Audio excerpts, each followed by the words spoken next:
नमस्कार। मैं हिमांशु मिश्रा हिंदू राष्ट्र 3.0 में आपका स्वागत करता हूं। साथियों, महाराष्ट्र और झारखंड में चुनाव हुए। इस चुनाव में दो अलग अलग पार्टियों को बहुमत मिले और दो अलग अलग गठबंधन को बहुमत मिले, जिसमें महायुति को महाराष्ट्र के अंदर और इंडिया गठबंधन को झारखंड के अंदर बहुमत मिला।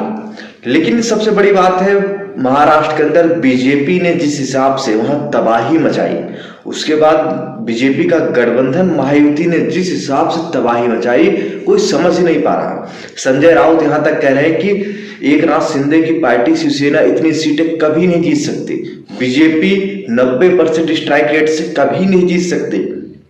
कांग्रेस के बड़े बड़े नेता बहुत चट हो गए, राजनीति के चाणक्य अपने आप को मानने वाले, विपक्ष जिनको चाणक्य मानती है, शरद पवार की पार्टी सिर्फ 10 सीटों पे सिमट गई। बीजेपी से अलग होकर मुख्यमंत्री बने उद्धव ठाकरे कितनी सीटें जीते सभी को पता है। हिंदुत्व के मार्ग से अलग होने वाले कितनी सीटें जीते, ये चीजें सभी को पता है। आइए आपको कारण बताते हैं कि बीजेपी क्यों जीती और कांग्रेस क्यों हारी। कांग्रेस के राहुल गांधी का प्रोपोगंडा कहाँ खत्म हो गया, कहाँ बार बार फेल हो रहा। चाहे हरियाणा का चुनाव देख लीजिए, चाहे आप जम्मू का चुनाव देख लीजिए, कहीं का भी चुनाव देख लीजिए, कांग्रेस का जो प्रोपोगंडा है पूरी तरीके से असफल फेल होता जा रहा 2024 के लोकसभा चुनाव के दौरान। क्योंकि लोगों को पता लग गया कि प्रधानमंत्री मोदी का जो विजन मिशन है और वैल्यू है देश की जनता को लेकर, वो क्लियर है। लेकिन कांग्रेस ने हमेशा जात के नाम पे झूठे अफवाहें फैलाई, संविधान के नाम पे अफवाहें फैलाई और आरक्षण के नाम पे अफवाहें फैलाई।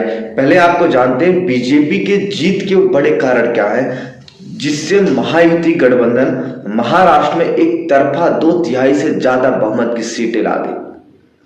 आइए पहला कारण देखिए, एकनाथ शिंदे की लाडली बहन योजना। और दूसरा कारण है, जब मोदी जी ने कहा एक रहेंगे तो सेफ रहेंगे, ये जो नारे चले, बटेंगे तो कटेंगे, एक रहेंगे तो सेफ रहेंगे, उसके बाद हिंदू धर्माचार्यों ने जिस हिसाब से एक माहौल बनाया हिंदुओं को लेकर कि बीजेपी से बड़ी हितैषी पार्टी हिंदू के लिए कोई नहीं है, ये महाराष्ट्र के चुनाव में और महाराष्ट्र के जन जन में ये चीजें चली।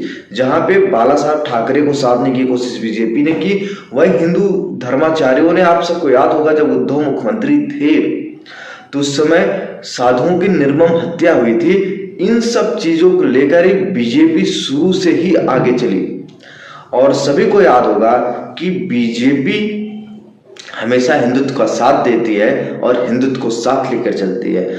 और तीसरा, अमित शाह ने जो गोटियां बिछाई महाराष्ट्र के चुनाव में, चाहे एकनाथ शिंदे को फ्रंट पे लाना हो, देवेंद्र फडणवीस को मुख्यमंत्री बनाना हो, जो एक गोटियां बिछी थी 2-2.5 साल पहले से ही,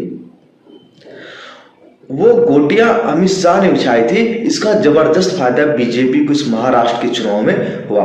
जो तीसरा कारण है, चौथा कारण है, योगी का जो एक नारा आया था उत्तर प्रदेश के आगरा में, बटेंगे तो कटेंगे, एक रहेंगे तो नेक रहेंगे, ये जो नारा चला, सबसे बड़ा जो टर्निंग पॉइंट नारा वो महाराष्ट्र के चुनाव में और देश की राजनीति के चुनाव में जो इस समय है वो यही है, बटेंगे तो कटेंगे, एक रहेंगे तो नेक रहेंगे।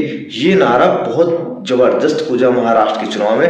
मुंबई के बड़े बड़े इलाकों में, रिहायशी इलाकों में भी ये पोस्टर और बैनर लगे और महाराष्ट्र के हर एक जिले में, हर एक विधानसभा में ये नारा बखूबी से चले। चाहे वहां पे योगी की रैली हो या ना हो, लेकिन ये नारे चले, एक रहेंगे तो नेक रहेंगे, एक रहेंगे तो सेफ रहेंगे। और योगी का चेहरा और जो हिंदुत्व का दाव था वो जबरदस्त चला। योगी का मॉडल जो उत्तर प्रदेश में चला बुलडोजर का, उसके बाद गुंडे अपराधियों की योगी ने कैसे सफा चट किया, ये सब चीजें महाराष्ट्र के अंदर चला को। और आप सबको याद होगा, महाराष्ट्र के उप मुख्यमंत्री हैं वर्तमान में देवेंद्र फडणवीस। इनका जो एक आक्रामक अंदाज था ओवैसी को लेके, मुस्लिमों को लेके, कट्टर हिंदुत्व को लेके, ये बहुत बड़ा फर्क डाला है। आपको याद होगा विदर्भ में 2/3 से ज्यादा सीटें बीजेपी ने जीती, मतलब आप समझो क्लीन स्वीप ही कर दी।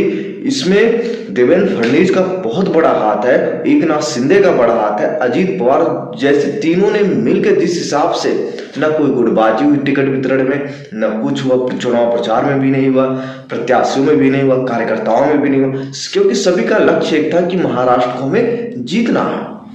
उसके बाद भारतीय राजनीति में एक अलग रुतबा रखने वाली एक संगठन का नाम है राष्ट्रीय स्वयंसेवक संघ, जहां से बीजेपी के बड़े बड़े दिग्गज आते हैं, चाहे हमारे प्रधानमंत्री हो, गृह मंत्री हो, रक्षा मंत्री हो, ये सब आरएसएस से आते हैं। आरएसएस ने महाराष्ट्र के चुनाव में जिस हिसाब से फ्रंट फुट पे आके बैटिंग की, फ्रंट फुट पे आके चुनाव का जिम्मा हो, प्रचार का जिम्मा हो, संगठन को कैसे बढ़ाया जाए, इन सब में आरएसएस की बहुत बड़ी भूमिका महाराष्ट्र के चुनाव की जीत में। उसके बाद हिंदुओं का एक होना, फिर उद्धव ठाकरे का बाला साहब की विचारधारा से अलग होना, ये बीजेपी ने बहुत जोर शोर से मुद्दा उठाया। आपको याद होगा प्रधानमंत्री नरेंद्र मोदी ने भी ये मुद्दा उठाया कि क्या कोई विपक्ष का नेता ये कह सकता है कि हिंदू हृदय सम्राट बाला साहब ठाकरे, कोई नहीं कह पाया था, बीजेपी ने इसका फायदा उठाया।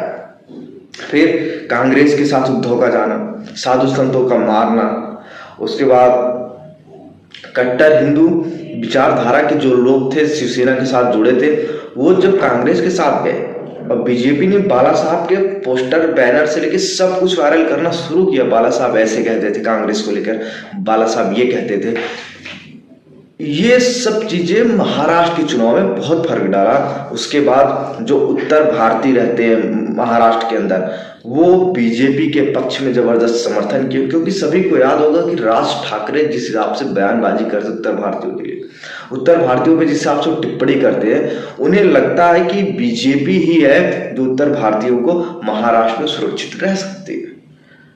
ये सब चीजें बीजेपी की जीत के कारण है। आइए बताते हैं कांग्रेस के हार के बड़े कारण क्या है।